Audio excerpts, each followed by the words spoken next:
এক নিমেষেই আদর শেষ। তবে তাকে দুর্বল ভেবে কাজটা করলেও শীতল যে চৌধুরীদের জাত এটা ভুললে চলবে না। সে ওড়না দিয়ে রক্ত মুছে বলল, মারলেন কেন? ইচ্ছে হলো তাই। ইচ্ছে হলে মারতে হবে? আমি আমার বাবার হালাল কামাই খেয়ে বড় হয়েছি, আপনার মতো মাফিয়ার হারাম টাকা নয়। তাহলে আপনি কেন রক্তাক্ত করলেন? এ কথা বলে শীতল তড়িৎ কাঁটা চামচ তুলে ইয়াসিরের হাতে গেঁথে দেওয়ার আগেই ইয়াসির খপ করে হাতটা ধরে নিল। বিদ্যুৎ গতিতে পুরুষালী শক্তপোক্ত শরীর দিয়ে শীতলকে পেছন থেকে জড়িয়ে ধরল। শীতলের আর ক্ষমতা নেই নিজেকে ছুটানোর। এখন নড়তেও অক্ষম সে। তার এই হাল দেখে ইয়াসির শব্দ করে হেসে উঠল। এইটুকু একটা বাচ্চা, সে কিনা তাকে আক্রমণ করতে আসছে, ভাবা যায়? ব্যাপারটা তার কাছে মজাই লাগলো। তারপর সে এক হাতের মুঠোয় শীতলের দু হাত চেপে আরেকটা হাত দিয়ে শীতলের মুখের সামনে আসা চুলগুলো সরালো। লম্বা বেলুনিটা নেড়ে চেড়ে দেখল। এরপর বেলুনির আগা ধরে সেটা সাপের মতো করে টেনে এনে শীতলের গালে ঠেকিয়ে মুখে বলল, ফুস। এই কাজ করে নিজে হো হো করে হেসে শীতলের মসৃণ কাঁধে খোঁচা খোঁচা দাড়িওয়ালা থুতনি ঠেকালো। এই পিচ্ছির রাগও আছে। সে তো আলাফোলা ভেবেছিল, তবে মানতেই হয় এই মেয়েও চালাক, প্রচুর চালাক। সে আসলে বোকা সেজে থাকে। এ কথা ভেবে সে শীতলের রক্তাক্ত ঠোঁটে দৃষ্টি ফেলে বলল, কোথায় লেগেছে দেখি? শীতল নিজেকে ছাড়ানোর বৃথা চেষ্টা করে রাগে হেসে জবাব দিল, কারণ অসভ্যের মতো জড়াজড়ি না করে দূরে সরে ভদ্রভাবে কথা বলুন। অসহ্য লাগছে কিন্তু আমার, ছাড়তে বলেছি। অসভ্য মানুষ অসভ্যতামি করবে, এটাই তো স্বাভাবিক, তাই না? শীতল জবাব দিল না। ঘৃণায় দৃষ্টি ছুঁড়ে অন্যদিকে তাকালো। রাগের শরীর রেডি করছে তার। এত সুদর্শন হয়ে কি লাভ যদি পার্সোনালিটি ফিট 0 লেভেল পার করে? তখন ইয়াসির তার রক্তাক্ত ফোলা ঠোঁটে এক দৃষ্টিতে তাকিয়ে থেকে বলল, রাগ করলে শোনা। আচ্ছা সরি, আর মারবো না। বাড়ি যাবে? চলো দিয়ে আসি। এ কথা শুনে শীতলের ছটফটানি থেমে গেল। সেবার অবিশ্বাস্য চোখে তাকালো। ইয়াসিরের হাসি হাসি মুখ দেখে বোঝার চেষ্টা করলো সত্যি নাকি মজা। তাকে এভাবে তাকাতে দেখে ইয়াসির এবার নিষ্পাপ মুখে বলল, আমি ভ্যাম্পায়ার নই, তবুও রক্তের তৃষ্ণা পাচ্ছে। কি করব বলো তো? এখন কি আমার হাত কেটে আপনাকে রক্ত লাগাতে বলছেন? হুম, সেসব কিছু করতে হবে না। শুধু একটা কাজ করবে, তাহলে বাড়ি যেতে পারবে। করবে? হেয়ালি না করে বলুন, নয়তো ছাড়ুন। আপনার পারফিউমের গন্ধে গা গোলাচ্ছে আমার। আমি এক প্রকার জানোয়ার হলেও আমার রুচি সর্বদা হাই লেভেলের। শ্রোন হোয়াইট, আমার পোশাক থেকে শুরু করে সব ব্র্যান্ডের। আর আমি জানি আমার পারফিউমের সুগন্ধে তোমার পাগল পাগল লাগছে, তাই এক কথা বলছো। পাগল? পাগল না ছাই। আপনার পারফিউমের গন্ধে, আপনার পারফিউমের থেকে শুদ্ধ ভাইয়েরটা আরো বেশি জোস। একদম খেয়ে ফেলতে ইচ্ছে করে। আসছে আমার সবকিছু ব্যান্ড। শেষের কথাটা তাচ্ছিল্য করে টেনে বলতেই ইয়াসির হাতের বাঁধন এতটা শক্ত করল যে শীতল ছটফটিয়ে উঠল। তবুও ইয়াসির ছাড়ল না। যখন কেঁদে ফেলল তখন ঠান্ডা সুরে বলল, কেউ আমাকে ছোট করতে চাইলে আমি তাকে জ্যান্ত মাটিতে পুঁতে ফেলি, যেন পরবর্তীতে এ কাজ করার সুযোগ না পায়। কিন্তু তুমি এসে অবধি বারবার এটাই করছো। আমার কিন্তু পছন্দ হচ্ছে না বাবুই পাখি, একদমই পছন্দ হচ্ছে না। আমাকে রাগিও না। রাগের ফল আমার জন্য তৃপ্তিদায়ক হলেও তোমার জন্য হবে না। শীতল এবার আর টু শব্দও করল না, কারণ সে ইয়াসিরের কথার মানে বুঝেছে। তাকে চুপ হতে দেখে ইয়াসির বলল, যাবে বাড়ি? গেলে বিনিময়ে শুধু একটা কাজ করে দেখাও। শীতল মুখে জবাব দিল না, তবে চোখ তুলে তাকালো। তখন ইয়াসির আরেকটু গা ঘেঁষে কানে কানে ফিসফিস করে বলল, বিনা বাধায় তোমার ঠোঁটের স্বাদ নিতে দাও, প্রমিস ছেড়ে দেব। এ কথা বলতে না বলতে ইয়াসিরের হাতের ঘড়িটা পিক পিক শব্দ করে উঠল। সে ভ্রুকুচকে আশেপাশে তাকিয়ে কাউকে না পেয়ে সন্দেহের দৃষ্টি ছিল শীতলের দিকে। ইয়াসির শীতলকে চেপে ধরলেই শব্দটা যেন আরও জোরালো হচ্ছে। সে শীতলকে ছেড়ে দুপা পিছিয়ে আপাদ মস্তক নজর বুলিয়ে বলল, তোমার কাছে কি লুকিয়ে রেখেছো? বের করো বলছি। বাবুই, রাগিও না আমাকে। তোমাকে বারবার আঘাত করতে খারাপ লাগবে আমার? শীতল তার কথা বুঝলেও গো বেচারা মুখ করে তাকিয়ে রইল। তারপর নিজের দিকে তাকিয়ে বলল, খালি হাত পা নিয়ে আপনিই তো আমাকে তুলে নিয়ে এসেছেন, আমি আবার কি লুকিয়ে রাখবো? যাই হোক, আপনি কি আমার চোর বলতে চাচ্ছেন? ইয়াসির শীতলের কথার ফাঁদে পা দিল না, বরং ভূতগ্রস্তের মতো তার হাতটা টেনে শরীর চেক করতে লাগলো। শীতল বাধা দিতে গেলেও সরল না। এক পর্যায়ে ইয়াসির কামিজে হাত দিতে গেলে হাতের ঘড়িটা আবার শব্দ করতে লাগলো। ইয়াসির বা তাকিয়ে দেখলো হাতের রিং যতবার তার ঘড়িতে লাগছে ততবারই তার ঘড়িটা শব্দ করতে উঠছে। সে রিং খুলতে গেলে শীতল কিছুতেই খুলতে দেবে না। এবার কেঁদে ফেলল সে। কত আকুতি মিনতি করলো, তবুও ইয়াসির ছাড়ল না। রিং খুলে চেক করে দেখে তার সন্দেহ সঠিক। রিংয়ে জিপিএস কানেক্ট করা, তার মানে এখানে থাকা ঠিক হবে না। ধারণা মতে এতক্ষণ কেউ তাদের লোকেশন ট্র্যাক করে ফেলেছে। সে এবার রাগের বশে শীতলকে আরেকটা থাপ্পড় মেরে হিসিয়ে বলে, কি ভেবেছিলি আমাকে ফাঁকি দিবি? পরে দেখছি তোকে। আগে এখান থেকে বের হই। কথা বলে শীতলের হাত ধরে টানতে টানতে তাকে বাইরে নিয়ে গেল। যেতে যেতে এতক্ষণ লুকানো ফোনটা বের করে তার সহকারীকে বলল নিরাপদ স্থানে চলে যাওয়ার জন্য। গাড়ি করে ইয়াসির এবার শীতলকে নিয়ে গেল আরেকটা ডেরায়। সেখান থেকে পাড়ি দেবে দেশের বাইরে। এদিকে চারদিকে ফজরের আজান দিচ্ছে। সৌদ আর হাসান জেট থেকে নেমে হেঁটে যাচ্ছিল চা বাগানের দিকে। চট্টগ্রামের ফটিকছড়িতে পুরনো চা বাগান আছে। লোকেশন আপাতত সেদিকে শো করছে। হঠাৎ ট্র্যাক করা লোকেশন আর শো করছেই না। রিং যেখানে থাকবে লোকেশনটাও সেখানে স্থির, কিন্তু গোল চিহ্নের লাল দাগ দেখা যাচ্ছে না। অর্থাৎ রিংয়ের জিপিএস কেউ ডিসকানেক্ট করে দিয়েছে। ফোনের দিকে তাকিয়ে হাঁটতে হাঁটতে শুদ্ধে বা থমকে দাঁড়িয়ে গেল। তার হাড়বিট যেন থমকে গেছে। শীতল জান থাকতে কখনোই রিং খুলবে না। তাহলে কি ধরা পড়ে গেল, নাকি ইয়াসির ধরে ফেলেছে? তা না হলে লোকেশন শো করছে না কেন?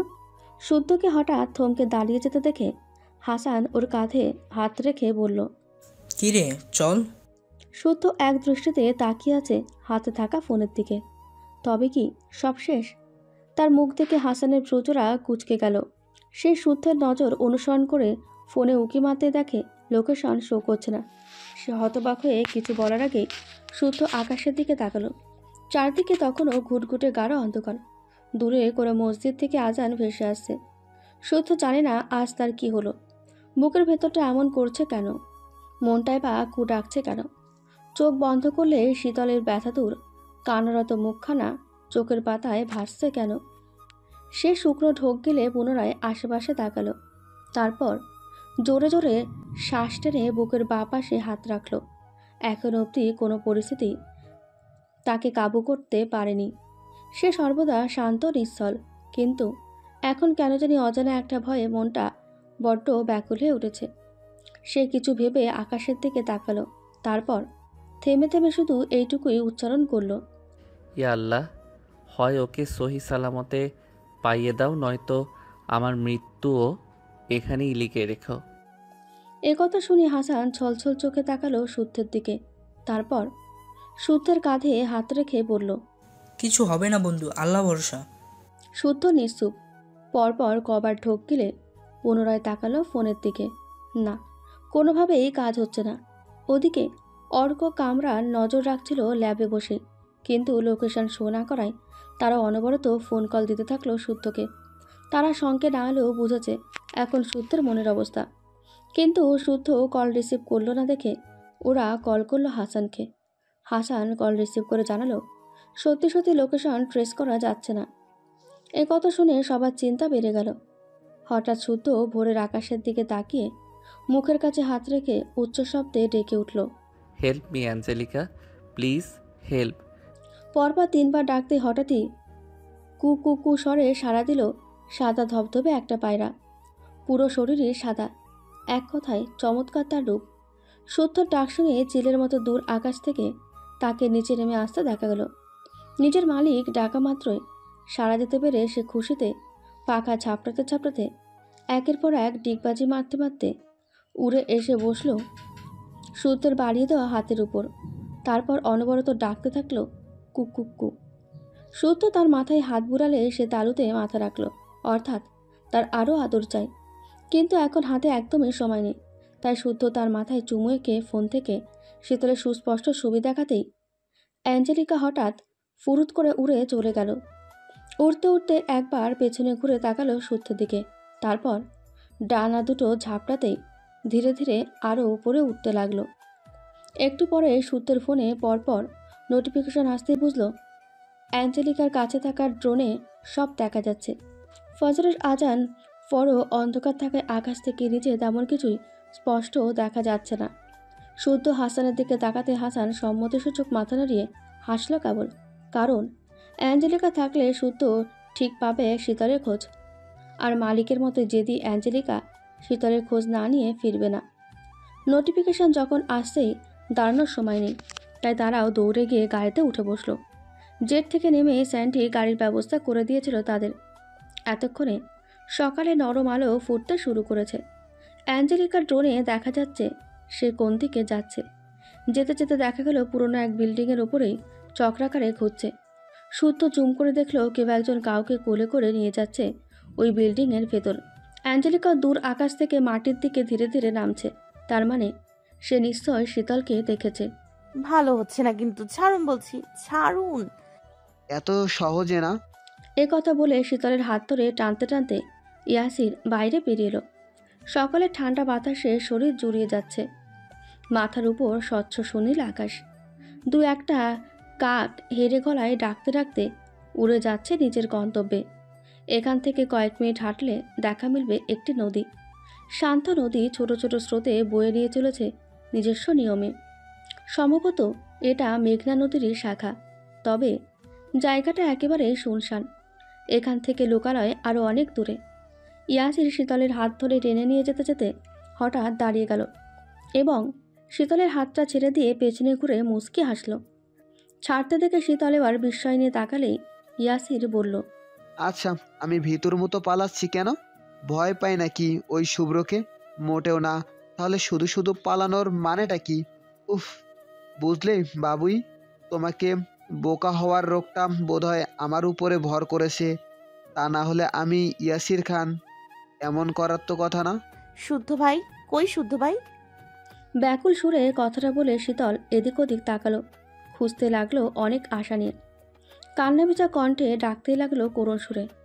ওর এই ব্যাকুলতা সহ্য হলো না ইয়াসিরের। সে শীতলকে নিয়ে ফিরে যেতে যেতে বলল, চলো ভেতরে গিয়ে অপেক্ষা করি, দেখি কখন আসে তোমার শুভ্র ভাই।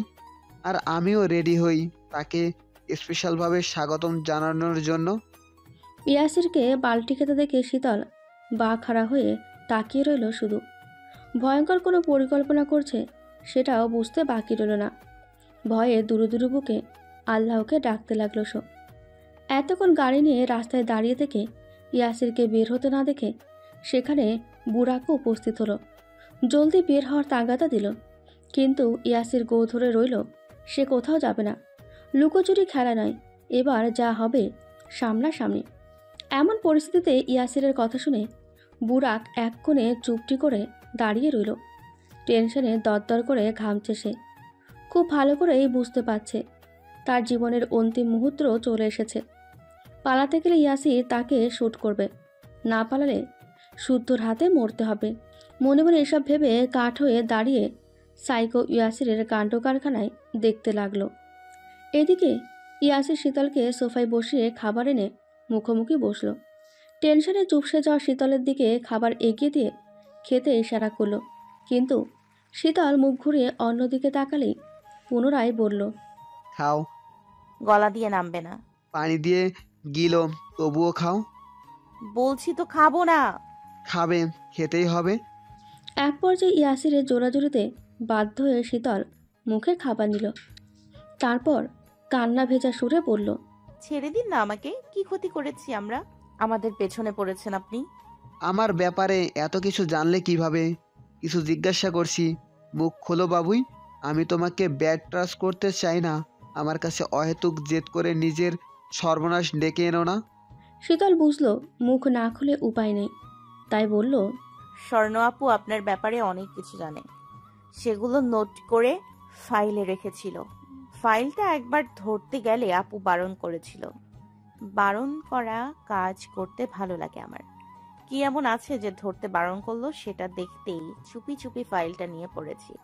আর সায়ন ভাইয়া একদিন রেগে আমাকে গালি দিচ্ছিল আপুকে অগ্নিকন্যা নামে ডাকায়, সেটা শুনেছি। সেই ফাইলে আপনার আবছা ছবিও ছিল, সেটা দেখে রেস্টুরেন্টে প্রথম চিনতে পারিনি, তবে পরে চিনতে পেরে আপুর ভয়ে আর কিছু বলিনি, কারণ আপু তখন মারাত্মক রেগেছিল। তার মানে তোমার বোন আমাকে চিনতে পেরেছিল সেদিন?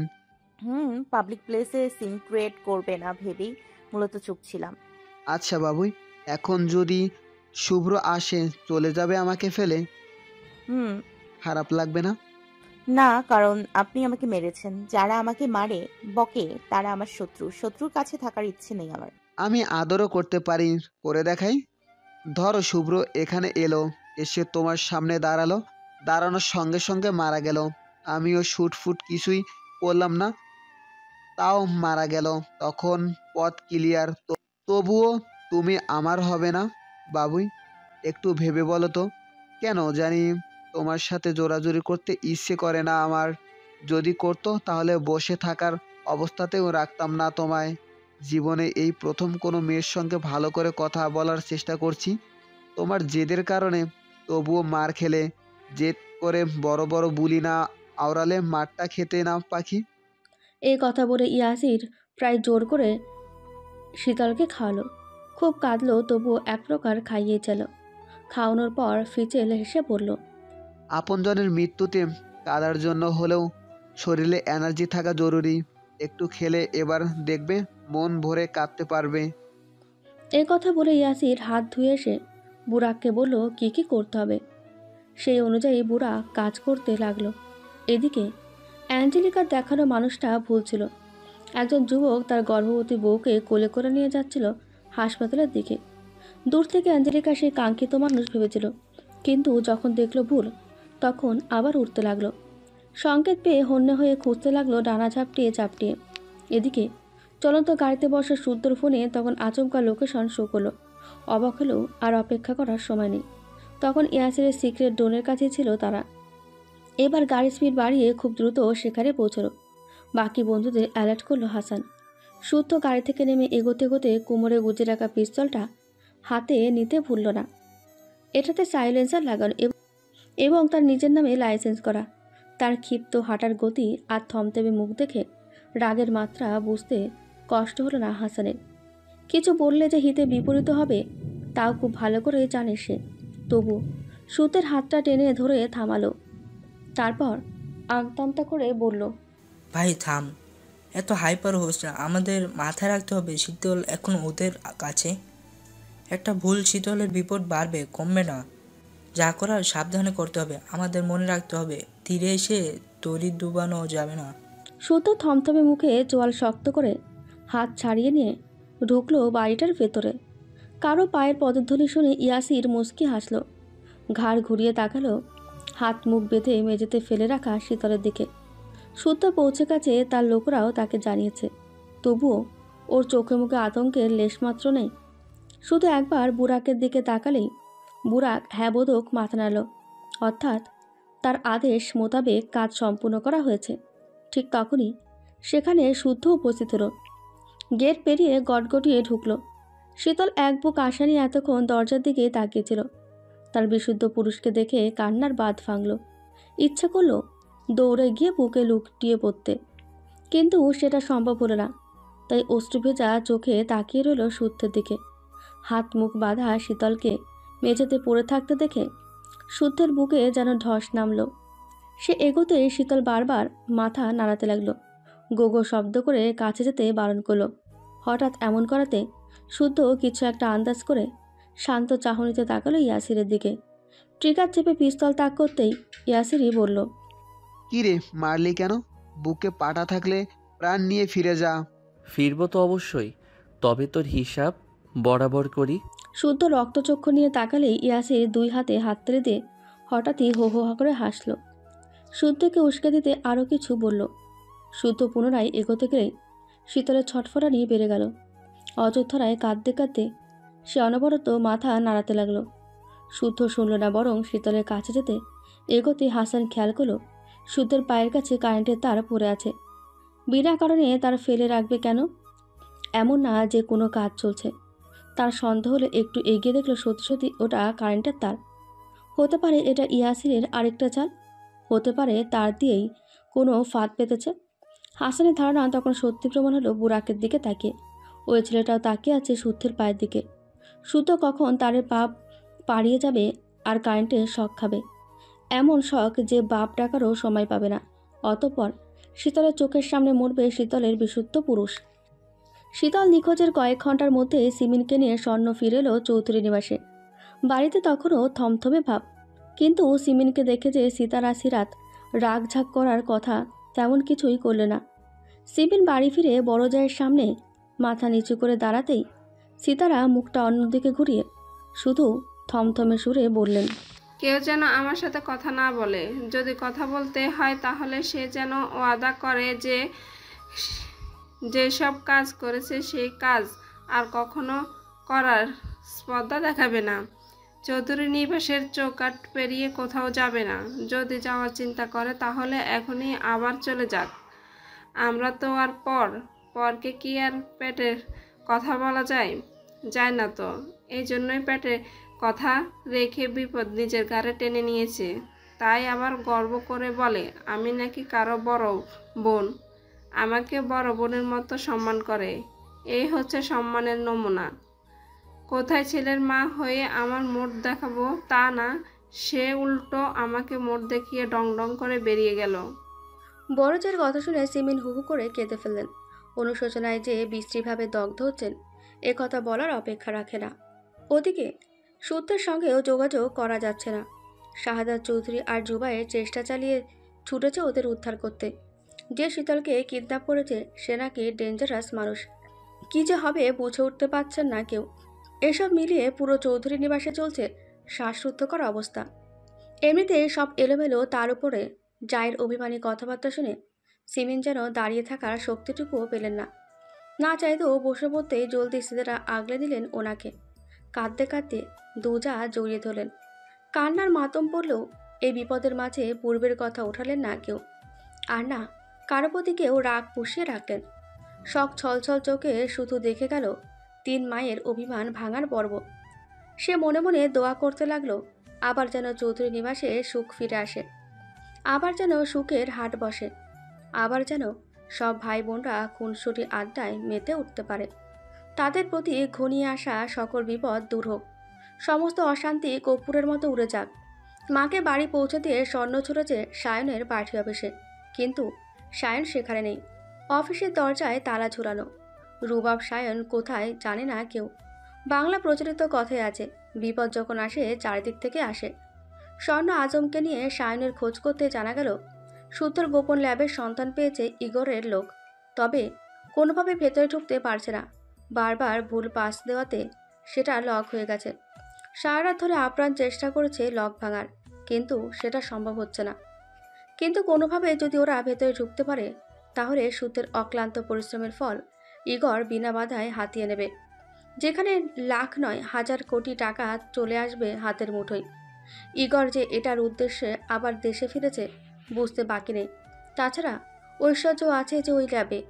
ইগর যে পরিমাণে রেগে আছে, ঐশ্বর্য হাতের কাছে পেলে শ্বাস আটকে মেরে ফেলবে। কিন্তু থামাতে হবে, যে কোনো মূল্যেই থামাতে হবে।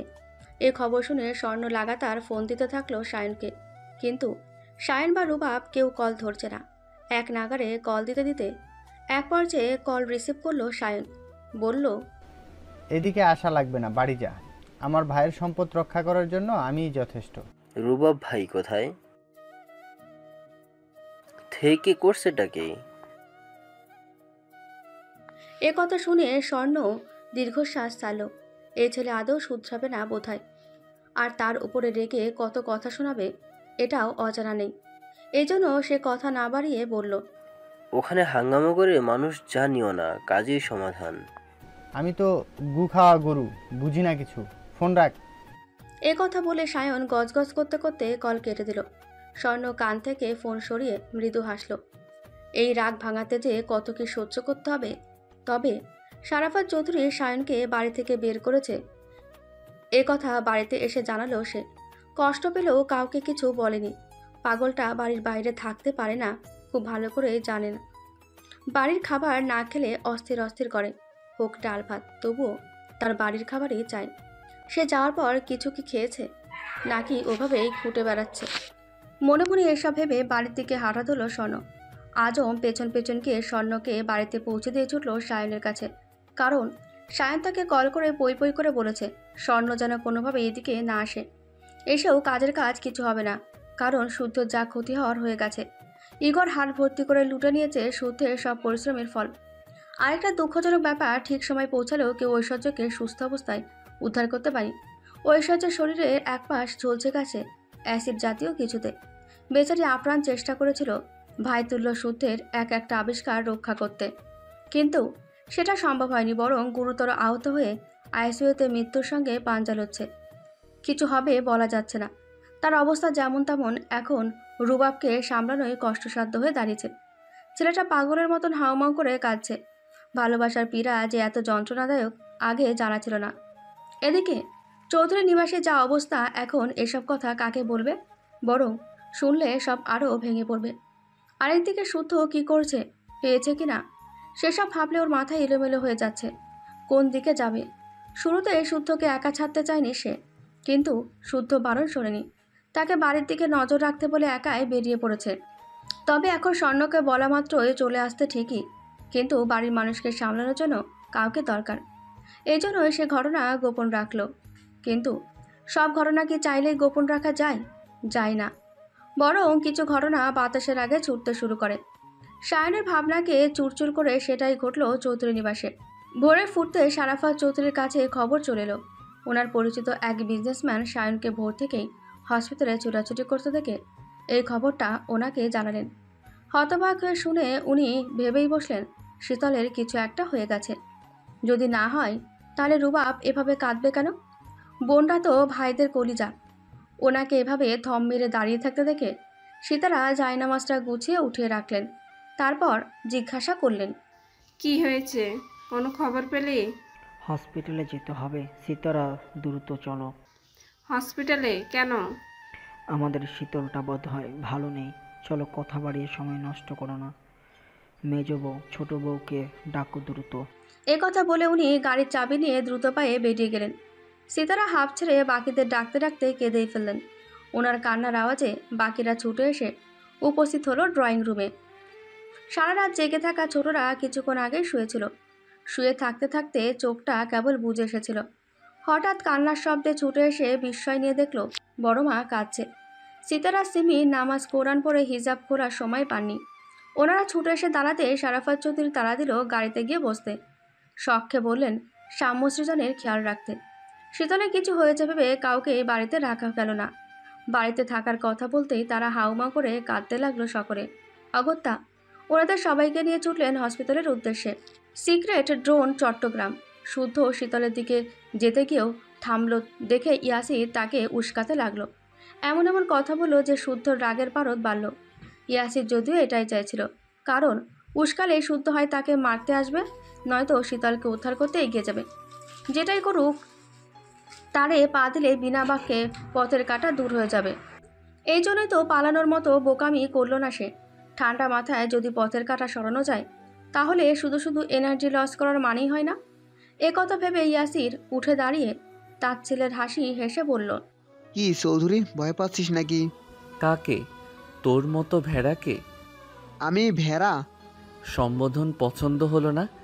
গাধা কিংবা গর্তে লুকানো ইঁদুর বললে খুশি হতি? তা এই ইঁদুরের গর্ত থেকে জীবিত বেঁচে দেখা দেখি।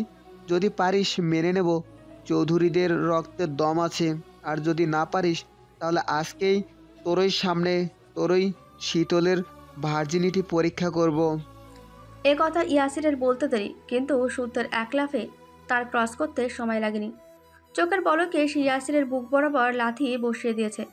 শক্তপোক্ত এক লাঠিতে ইয়াসির কয়েক পা পিছিয়ে গেছে। শুদ্ধ তাকে সময় দিল না, বরং হিংস্র সিংহের ন্যায় তেড়ে গিয়ে যে মুখে শীতলকে নিয়ে নোংরা কথা বলেছে সেই মুখটায় পিস্তলের গোড়া দিয়ে থেতলে দিতে থাকলো। সেকেন্ডের মধ্যে লাল রক্তে রক্তারক্তি হয়ে গেল। শুদ্ধের শক্ত হাতের প্যাচে ইয়াসির এমনভাবে আটকে পড়ল যে নিজেকে ছাড়াতে হাঁসফাঁস করতে লাগলো ইয়াসির। শুদ্ধের শরীরেও যেন অসুরের শক্তি ভর করেছে। সে বেশ কায়দা করে পিস্তলের হাতা দিয়ে বুক বরাবর বাড়ি মারতেই ইয়াসির মেঝেতে ছিটকে পড়ল। এক গরম দিয়ে শীতলের কাছে গিয়ে কাঁচতে কাঁচতে রক্তমাখা থুতু ছুঁড়ে ইয়াসির তাকালো শুদ্ধর দিকে।